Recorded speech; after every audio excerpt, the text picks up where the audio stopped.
զոքաշ մայրիկի ծննդյան, բայց անակնկալ է երեխաների կողմից ենք ասելու, ավաղ փեսան կմնա կողքի վրա։ Скорее всего. Այո, դա նրան չի վերաբերվի, բայց մենք հո տեսնում ենք, որ փեսան վիզա դնում։ Հիմա ծաղիկել կանդեն։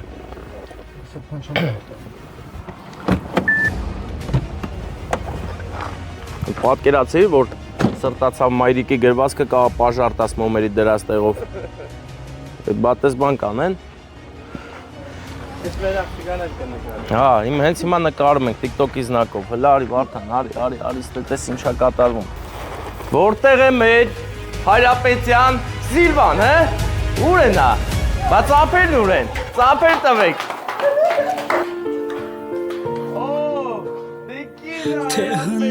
Սիլվա, ինչպես եք, շնորհավոր ձեր ծննդյան օրը, գիտեք ինչի համար եմ անուն ազգանով դիմում,